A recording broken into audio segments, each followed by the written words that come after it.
Neat ಪ್ರಶ್ನೆ ಪತ್ರಿಕೆ ಸೋರಿಕೆ ಪ್ರಕರಣದ ಸುತ್ತ ಹೆಚ್ಚುತ್ತಾ ಇರುವ ವಿವಾದದ ಕುರಿತು ಕೇಂದ್ರ ಶಿಕ್ಷಣ ಸಚಿವ ಧರ್ಮೇಂದ್ರ ಪ್ರಧಾನ್ ಪತ್ರಿಕಾಗೋಷ್ಠಿಯಲ್ಲಿ ಮಾತನಾಡಿದ್ದಾರೆ. ಜೂನ್ 21ರಂದು ನೀಟ್ ಯುಜಿ ಮರುಪರೀಕ್ಷೆ ನಡೆಯಲಿದೆ ಅಂತ ತಿಳಿಸಿದ್ದಾರೆ. ಅಲ್ಲದೆ ಮುಂದಿನ ವರ್ಷದಿಂದ ನೀಟ್ ಪರೀಕ್ಷೆಯನ್ನ ಕಂಪ್ಯೂಟರ್ ಆಧಾರಿತವಾಗಿ ಮಾಡಲು ನಿರ್ಧರಿಸಲಾಗಿದೆ ಅಂತ ಹೇಳಿದ್ದಾರೆ. ಪ್ರಶ್ನೆ ಪತ್ರಿಕೆ ಸೋರಿಕೆ ಪ್ರಕರಣದ ತನಿಖೆಯನ್ನ ಸಿಬಿಐಗೆ ವಹಿಸಲಾಗಿದ್ದು, ತನಿಖೆಯ ಬಗ್ಗೆ ವಿಶ್ವಾಸವಿದೆ ಅಂತ ಹೇಳಿದ್ದಾರೆ. ತಪ್ಪಿತಸ್ಥರು ಎನ್ಟಿಎ ಒಳಗೆ ಇರಲಿ ಅಥವಾ ಹೊರಗೆ ಇರಲಿ ಯಾರನ್ನೂ ಬಿಡಲಾಗುವುದಿಲ್ಲ ಅಂತ ಹೇಳಿದ್ದಾರೆ. सीबीआई गहरा तक जाएगी, किसी को इस बार बख्शा नहीं जाएगा. पिछले बार भी बख्शा नहीं गया था, लेकिन इस बार ये मैंने कहा ना, इसकी राधाकृष्ण कमेटी को पूरा लागू करने के बावजूद भी ये घटना हुई है. सीबीआई आपने देखा होगा, आप लोग ही छपाते हो, सीबीआई ने तुरंत कार्रवाई किया है. सीबीआई इसको तह तक जाएगी. अगले साल से नीट की परीक्षा ಕಂಪ್ಯೂಟರ್ ಬೇಸ್ಡ್ ಟೆಸ್ಟ್ से होगी. ಎನ್ಟಿಎ ಪರವಾಗಿ ಮಾತನಾಡಿದ ಸಚಿವರು, ಸಂಸ್ಥೆ ಜವಾಬ್ದಾರಿಯುತವಾಗಿದ್ದು ದೊಡ್ಡ ಮಟ್ಟದ ಪರೀಕ್ಷೆಗಳನ್ನ ನಡೆಸುವ ಸಾಮರ್ಥ್ಯ ಹೊಂದಿದೆ ಅಂತ ಸಮರ್ಥಿಸಿಕೊಂಡಿದ್ದಾರೆ. ಧರ್ಮೇಂದ್ರ ಪ್ರಧಾನ್ ಏನೇ ಹೇಳಿದ್ರು ಹಲವಾರು ಪ್ರಶ್ನೆಗಳಿಗೆ ಉತ್ತರ ಸಿಗದೆ ಉಳಿದಿದೆ ಎಂಬುದು ನಿಜ. ಪರೀಕ್ಷಾ ಅಕ್ರಮಗಳನ್ನ ಸರ್ಕಾರ ಸಹಿಸುವುದಿಲ್ಲ ಮತ್ತು ಯಾವುದೇ ಅಕ್ರಮ ಮರುಕಳಿಸಲು ಅವಕಾಶ ನೀಡುವುದಿಲ್ಲ ಅಂತ ಧರ್ಮೇಂದ್ರ ಪ್ರಧಾನ್ ಹೇಳಿದ್ರು. ಆದರೆ ಮುಂದಿನ ಪತ್ರಿಕೆ ಸೋರಿಕೆಯಾಗುವುದಿಲ್ಲ ಎಂದು ಖಚಿತವಾಗಿ ಹೇಳುವಷ್ಟು ಆತ್ಮವಿಶ್ವಾಸ ಅವರಲ್ಲಿ ಇದ್ದಂತಿಲ್ಲ. ಪರೀಕ್ಷಾ ಕೇಂದ್ರ ತಲುಪುವ ಮೊದಲೇ ಪತ್ರಿಕೆ ಸೋರಿಕೆಯಾಗುತ್ತಿದ್ರೆ ಸರ್ಕಾರ ಸಮಾಜದ ಮೇಲೆ ಎಲ್ಲ ದೂಷಣೆಯನ್ನು ಯಾಕೆ ಹೊರಿಸ್ತಾ ಇದೆ? ಸಿಬಿಐ ತನಿಖೆಯ ಬಗ್ಗೆ ವಿಶ್ವಾಸವಿದೆ ಎಂದಿದ್ದಾರೆ. ಸಿಬಿಐ ಹಲವು ಪ್ರಕರಣಗಳನ್ನ ನಿರ್ವಹಿಸಿದೆ. 2004ರಲ್ಲಿ ನಡೆದ ಕೊನೆಯ ನೀಟ್ ಪೇಪರ್ ಸೋರಿಕೆ ಪ್ರಕರಣವನ್ನು ಸಹ ಸಿಬಿಐ ನಿರ್ವಹಿಸಿತು. ಆದ್ರೆ ಅದನ್ನ ನಿಭಾಯಿಸಲು ಅದಕ್ಕೆ ಸಾಧ್ಯವಾಗಲಿಲ್ಲ. ಆದ್ರೆ ಶಿಕ್ಷಣ ಸಚಿವರು ಮಾತ್ರ ಆಳವಾದ ತನಿಖೆಯ ಮಾತನಾಡ್ತಲೇ ಇದ್ದಾರೆ. ಶಿಕ್ಷಣ ಸಚಿವರಿಗೆ ಸಿಬಿಐ ಮೇಲೆ ನಂಬಿಕೆ ಇರಬಹುದು, ದೇಶಕ್ಕೆ ನಂಬಿಕೆ ಇದೆಯೇ ಎಂದು ಕೇಳಬೇಕಾಗಿದೆ. ಪತ್ರಿಕೆ ಸೋರಿಕೆ ಪ್ರಕರಣದಲ್ಲಿ ಇಲ್ಲಿಯವರೆಗೆ ಒಂದು ಪ್ರಕರಣದಲ್ಲಷ್ಟೇ ಸಿಬಿಐ ಶಿಕ್ಷೆ ವಿಧಿಸಲು ಸಾಧ್ಯವಾಗಿದೆ.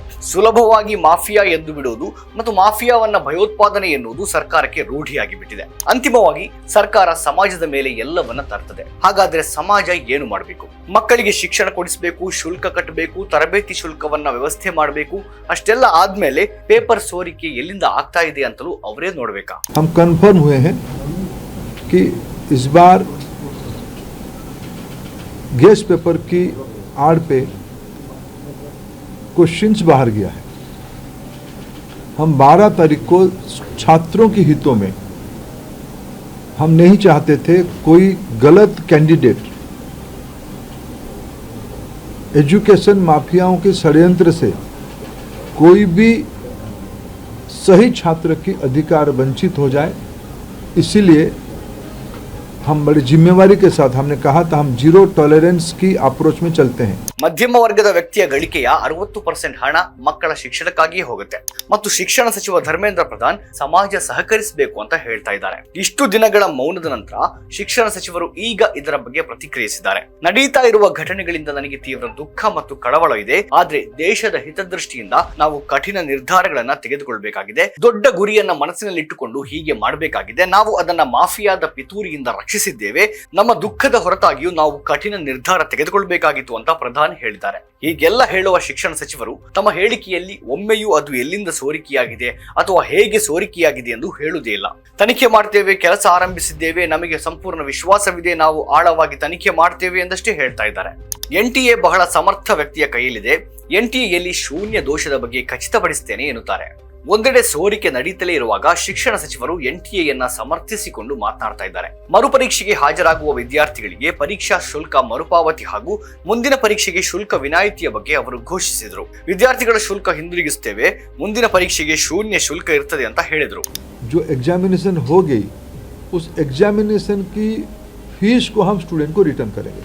हम उसमें एनटीए वचनबद्ध है और जो आगे वाला परीक्षा होगा उसकी जीरो फीस होगा कि हम एक सप्ताह विद्यार्थियों को अपने पसंद का शहर, क्यों कोई विद्यार्थी कहीं परीक्षा दिया होगा पिछले बार, वो परीक्षा देने के बाद उस शहर शायद छोड़ा भी होगा, फिर हम एक बार विद्यार्थियों को अवसर देंगे वो किस शहर में परीक्षा देना चाहते.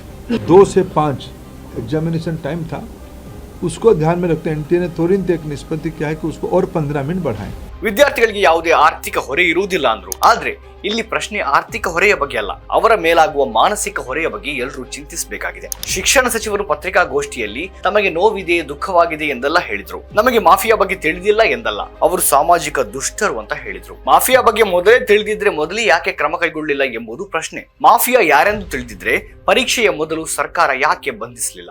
ಈಗ ಬಹುತೇಕ ಎಲ್ಲ ರಾಜ್ಯಗಳಲ್ಲಿ ಅವರೇ ಹೇಳಿಕೊಳ್ಳುವ ಡಬಲ್ ಇಂಜಿನ್ ಸರ್ಕಾರ ಇದೆ.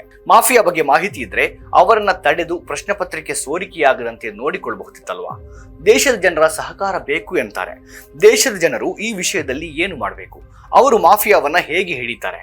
ಅವರು NTA ಸುಧಾರಣೆಯ ಅಗತ್ಯವಿದೆ ಅಂತ ಹೇಳಿದ್ರು. NTA ಸಂಬಂಧಿಸಿದವರನ್ನ ಸಹ ಹಿಡಿಯಲಾಗ್ತದೆ, ಯಾರನ್ನೂ ಬಿಡಲಾಗುವುದಿಲ್ಲ ಅಂತ ಹೇಳಿದ್ರು. ಸಂಭಾವ್ಯ ಪ್ರಶ್ನೆ ಪತ್ರಿಕೆ ಹೆಸರಿನಲ್ಲಿ ಪ್ರಶ್ನೆ ಪತ್ರಿಕೆ ಸೋರಿಕೆಯಾದವು ಎಂಬುದನ್ನು ಸಚಿವರು ಒಪ್ಪಿಕೊಂಡ್ರು. ಹಾಗಾದ್ರೆ ಮತ್ತೆ ಪತ್ರಿಕೆ ಸೋರಿಕೆಯಾಗುವುದಿಲ್ಲ ಎಂಬುದಕ್ಕೆ ಏನು ಗ್ಯಾರಂಟಿ? ಇಂತಹದ್ದೊಂದು ಪ್ರಶ್ನೆ ಎದುರಾದಾಗ ಸಚಿವರು ನನಗೆ ನಿಮ್ಮ ಸಹಾಯ ಬೇಕು ಅಂತ ಹೇಳಿದ್ರು. OMR ಬದಲಿಗೆ ಕಂಪ್ಯೂಟರ್ ಆಧಾರಿತವಾದಾಗ ಇದು ಸ್ವಲ್ಪ ಸುರಕ್ಷಿತವಾಗಿರಲಿದೆ ಅಂತ ಹೇಳಿದ್ರು. ಸ್ವಲ್ಪ ಅಂದ್ರೆ ಎಷ್ಟು ಸುರಕ್ಷಿತ ಅಂದ್ರೆ ಅಲ್ಲಿಯೂ ಪೂರ್ತಿ ವಿಶ್ವಾಸ ಅವರಿಗೂ ಇಲ್ಲ ಎಂದರ್ಥವಲ್ವಾ? ಕಳೆದ ಬಾರಿ ರಾಧಾಕೃಷ್ಣನ್ ಸಮಿತಿ ಮುಂದಿನ ಪರೀಕ್ಷೆಯನ್ನ ಕಂಪ್ಯೂಟರ್ ಆಧಾರದ ಮೇಲೆ ನಡೆಸಬೇಕೆಂದು ಹೇಳಿತು. ಆದರೆ ಸರ್ಕಾರ ಅದನ್ನ ಮಾಡಲು ಸಾಧ್ಯವಾಗಲಿಲ್ಲ. ಆದರೆ ಸಚಿವರು ಮಾತ್ರ ರಾಧಾಕೃಷ್ಣನ್ ಸಮಿತಿಯ ವರದಿಯನ್ನ ಸಂಪೂರ್ಣವಾಗಿ ಜಾರಿಗೆ ತಂದಿದ್ದೇವೆ ಅಂತ ಪದೇ ಪದೇ ಹೇಳ್ತಾ ಇದ್ದಾರೆ. 2024ರಲ್ಲಿ ಇಡೀ ಅವ್ಯವಸ್ಥೆ ಭುಗಿಲೆದ್ದಾಗ ಒಂದು ಸಮಿತಿಯನ್ನ ರಚಿಸಲಾಯಿತು. ಆದ್ರೆ ಅದು ಹೇಳಿದ ಕೆಲವನ್ನಾದರೂ ಪಾಲಿಸಲು ಆಗ್ಲಿಲ್ಲ. ಜೂನ್ 21ರಂದು ನಡೆಯಲಿರುವ ಪತ್ರಿಕೆ ಸೋರಿಕೆಯಾಗುವುದಿಲ್ಲ ಅಂತ ಹೇಳಿದ್ರು. ಆದ್ರೆ ಪತ್ರಿಕೆ ಸೋರಿಕೆಯಾಗುವುದಿಲ್ಲ ಎಂಬುದಕ್ಕೆ ಯಾವುದೇ ಗ್ಯಾರಂಟಿ ಇದೆಯೇ ಎಂದು ಕೇಳಿದಾಗ ನಿಮ್ಮ ಸಹಾಯ ಬೇಕು ಅಂತ ಹೇಳ್ತಾ ಇದ್ದಾರೆ. ಇದರರ್ಥ ಶಿಕ್ಷಣ ಸಚಿವರಿಗೆ ಮುಂದಿನ ಪತ್ರಿಕೆ ಸೋರಿಕೆಯಾಗುವುದಿಲ್ಲ ಎಂದು ದೃಢ ನಿಶ್ಚಯದಿಂದ ಹೇಳುವ ಆತ್ಮವಿಶ್ವಾಸ ಇಲ್ಲ. ಈಗ ಸಮಸ್ಯೆ ನಿಜವಾಗಿಯೂ ಎಲ್ಲಿದೆ? ಅಧಿಕಾರಿಗಳಿಗೆ ಅಥವಾ ಪರೀಕ್ಷೆಗಳನ್ನ ನಡೆಸುವವರಿಗೆ ಭಯವಿಲ್ಲ. ಏನಾದರೂ ತಪ್ಪಾದ್ರೆ ಅವರು ತಮ್ಮ ಕೆಲಸ ಕಳೆದುಕೊಳ್ತೇವೆ ಎಂದು ಹೆದರುವುದಿಲ್ಲ. ಕಳೆದ ಬಾರಿ ನೀಟ್ ಪರೀಕ್ಷೆಯಲ್ಲಿ ಅಕ್ರಮ ನಡೆದಾಗ ಯಾರನ್ನಾದರೂ ಹೊಣೆ ಮಾಡಲಾಯ್ತಾ? ಜವಾಬ್ದಾರಿ ಸರಿಯಾಗಿ ನಿರ್ವಹಿಸದವರಿಗೆ ಶಿಕ್ಷೆಯಾಗುವುದು ಹಾಗಿರಲಿ, ಅವರಿಗೆ ಪುನಃ ಉತ್ತಮ ಸ್ಥಾನವನ್ನು ನೀಡಲಾಗುತ್ತೆ. ಹಾಗಾಗಿ ತಮಗೆ ಏನೂ ಆಗುವುದಿಲ್ಲ ಎಂದು ಅಧಿಕಾರಿಗಳಿಗೆ ತಿಳಿದಿದೆ. ಅದಕ್ಕಾಗಿಯೇ ಅಧಿಕಾರಿಗಳಿಗೆ ಯಾವುದೇ ಭಯ ಇಲ್ಲ, ಬೆದರಿಕೆ ಇಲ್ಲ. ತಮಗೆ ಉತ್ತಮ ಸಂಪರ್ಕಗಳಿವೆ ಎಂದು ಅವರಿಗೆ ತಿಳಿದಿದೆ. ವ್ಯವಸ್ಥೆ ಹೇಗೆ ಕೆಲಸ ಮಾಡ್ತದೆ ಅಂತ ತಿಳಿದಿದೆ. ಹಾಗಾದ್ರೆ ಒಬ್ಬ ಅಧಿಕಾರಿಗೆ ಏನಾದರೂ ತಪ್ಪಾಗ್ತದೆ ಎಂಬ ಭಯವಿಲ್ಲದಿರುವಾಗ ಅವನು ಹೇಗೆ ಗಂಭೀರವಾಗಿರಲು ಸಾಧ್ಯ?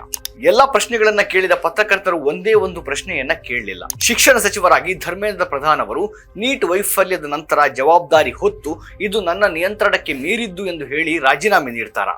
ರಾಜಕಾರಣಿಗಳು ತಾವು ರಾಜೀನಾಮೆ ನೀಡಬೇಕಾಗಿಲ್ಲ ಅಂತ ಭಾವಿಸ್ತಾರೆ. ಅಂತವರು ಅಧಿಕಾರಿಗಳನ್ನ ಹೊಣೆ ಮಾಡಲು ಹೇಗೆ ಸಾಧ್ಯ? ಹಾಗಾಗಿ ಯಾರ ಮೇಲೂ ಯಾವುದೇ ಒತ್ತಡ ಇಲ್ಲ. ಜನರು 1 ಅಥವಾ 2 ದಿನ ಮಾತನಾಡ್ತಾರೆ, ನಂತರ ಮರೆತು ಬಿಡ್ತಾರೆ. ರಾಜಕಾರಣಿ ಅಥವಾ ಅಧಿಕಾರಿಗೆ ಯಾವುದೇ ಭಯವಿಲ್ಲದಿದ್ದಾಗ ವ್ಯವಸ್ಥೆ ಹೇಗೆ ಸುಧಾರಣೆಯಾಗುತ್ತೆ? ನಮ್ಮ ಕಾರ್ಯಕ್ರಮಗಳನ್ನ ನೀವು ನೋಡ್ತಾ ಇದ್ರೆ ನಮ್ಮ ಚಾನೆಲ್ ಅನ್ನ ಸಬ್ಸ್ಕ್ರೈಬ್ ಮಾಡಿ, ಪಕ್ಕದ ಬೆಲ್ ಐಕಾನ್ ಒತ್ತಿ ನಮ್ಮನ್ನ ಬೆಂಬಲಿಸಿ.